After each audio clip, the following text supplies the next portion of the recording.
রাধে রাধে বন্ধুরা, সুপ্রভাত। আজকে আমি চলে এসেছি আবার নতুন ভিডিও নিয়ে। আজকের গোপাল সোনার অন্নভোগের ভিডিও আমি তোমাদের সাথে শেয়ার করব। তো এর আগে আমি একটা ভিডিওতে তোমাদের বলেছিলাম গোপাল সোনার যেদিন ইচ্ছা হবে, গোপাল সোনার যেদিন কৃপা করবে সেদিন আমি ওকে অন্নভোগ নিবেদন করব। তো সেই দিন আজকে চলে এসছে। গতকাল সোমবার একাদশী ছিল আর আজকে দ্বাদশী, তাই আমি দ্বাদশীতে ঠিক করেছি গোপাল সোনাকে একটু অন্নভোগ নিবেদন করব আর তোমাদের সাথে সেই ভিডিওটা শেয়ার করব। গোপাল সোনাকে এখন ঘুম থেকে তুলে দিচ্ছি। এখন আজকে সকাল সকাল তুলে দিচ্ছি ওকে, কারণ তাড়াতাড়ি অন্নভোগটা নিবেদন করতে হবে ওকে। সকাল বলতে অনেকটাই সকাল, এখন 5:30 বাজে। আর কারণ দ্বাদশীর টাইমটা হচ্ছে সকাল 5:30 থেকে 9:30-র মধ্যে। তো এই টাইমের মধ্যে যেহেতু আমাকে সব কিছু কমপ্লিট করতে হবে, তাই ওকে একটু স্নান করে রেডি করে রাখবো আমি। প্রত্যেক দিনের মতো ওর বিছানার চাদর চেঞ্জ করে বিছানা গুছিয়ে ওকে স্নান করিয়ে রেডি করে দিচ্ছি। আর রেডি করতে করতে তোমাদের সাথে কালকের একটা ঘটনা আমি শেয়ার করব। গতকাল সোমবার দিন রাতে আমি ঠিক করলাম যে আমি ওকে অন্নভোগ দেবো, তাই সমস্ত কিছু গুছিয়ে রাখছিলাম। তো আমি ওর জন্য আমি একটা আলাদা ওভেন রেখে দিয়েছি, যেখানে গোপাল সোনার টুকটাক কিছু রান্না করে দিয়ে আমি মাঝে মধ্যে। তো সেটার আমি সিলিন্ডারের সাথে সেট করছিলাম রেগুলেটরটা। জানি না ভুলবশত কী হয়ে গেছে, রেগুলেটরটা মনে হচ্ছে ঠিকঠাক মতো আটকায়নি বা কিছু, সাইড দিয়ে গ্যাস বেরোচ্ছিলো কিন্তু গ্যাসের আমি কোনো গন্ধ পাইনি। আর যখনই আমি সব রেডি করে ওভেনের সুইচ দিয়ে লাইটারটা দিয়ে জ্বালতে গেলাম, মানে ওভেনটা তো জ্বলে উঠলো, তার সাথে সাথে সিলিন্ডারের মুখটা দাউ দাউ করে জ্বলতে থাকলো। আমি তো প্রচণ্ড ভয়ে চিৎকার করে উঠেছিলাম, যেখানে থাকতো সেই মানে ভয়ে চিৎকার করে উঠতো যে কীভাবে আগুনটা জ্বলে উঠেছিল।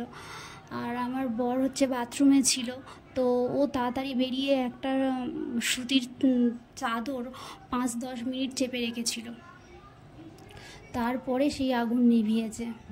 আমি মানে ভাবতেই পারছি না যে কি দুর্ঘটনা যে কালকের ঘটেছে, কি বিপদটা আমি ঘটিয়ে ফেলেছিলাম কালকের। আমি তোমাদেরকে বলবো তোমরা একটু কেয়ারফুল সব কিছু করো, কারণ আমি একটু কেয়ারলেসের মতো করে ফেলেছিলাম, তার জন্য এই বিপদটা ঘটেছে। জানি না যে যদি সেরকম কোনো বড় বিপদ ঘটে যেত আজকের আমাদের বাড়ির কি অবস্থা হতো। যাই হোক, গোপাল সোনা ছিল বলে, গোপাল সোনার আশীর্বাদে আমরা সবাই ঠিকঠাক আছি, ঠিক সময়ে আগুনটা নিভে গেছে, আমরা ভালো আছি সবাই। আর আজকের অন্নভোগটা করে দিতেও পারলাম গোপাল সোনাকে। সারা রাত আমি ঘুমাতে পারিনি এই চিন্তায় যে আমি কালকের গোপাল সোনাকে অন্নভোগটা দিতে পারবো কি না, আবার কোনো ঘটনা ঘটে যাবে কি না, আবার কোনো বিপদ ঘটবে কি না এই ভেবে। কিন্তু তেমনটা কিচ্ছুই হয়নি, আমি সব কিছু সুষ্ঠুভাবে করে নিয়েছি, সেটা তোমরা দেখতেই পাচ্ছ। গোপাল সোনাকে স্নান করে জামা পরিয়ে দিলাম। কারোর জীবনে যেন এরকম ঘটনা না ঘটে, আমি সেটাই প্রার্থনা করব।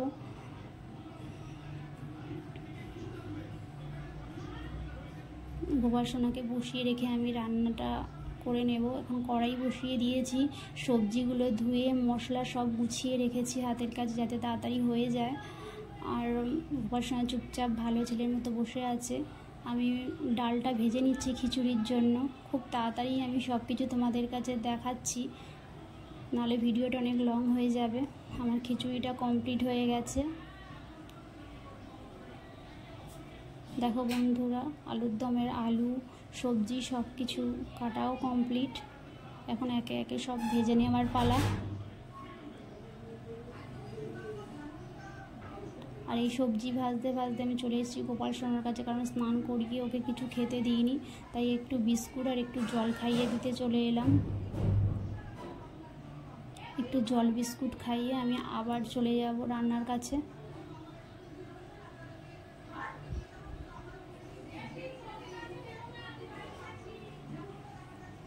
সবজি ভাজা কমপ্লিট, এখন মশলা করে নিচ্ছি আলুর দমের জন্য।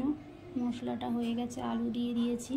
দেখো বন্ধুরা, আমার আলুর দম কমপ্লিট, 5 রকমের ভাজা কমপ্লিট। এখন আমি পায়েসটা বসিয়ে দিয়েছি। সব কিছু কমপ্লিট করে সাজিয়ে দিয়েছি গোপাল সোনার কাছে।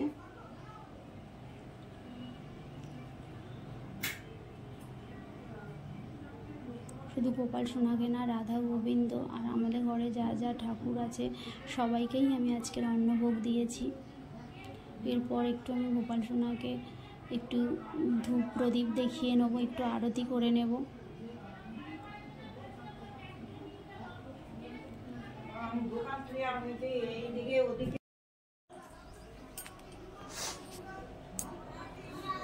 গোপাল সোনাকে আরতি করতে করতে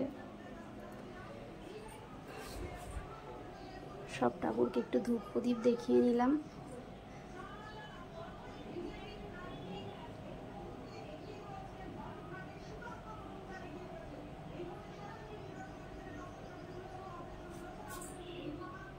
আমি নিজে হাতে গোপাল সোনাকে একটু খাইয়ে দিচ্ছি। হরে কৃষ্ণ কৃষ্ণ কৃষ্ণ হরে হরে, হরে রাম রাম রাম হরে হরে, হরে কৃষ্ণ।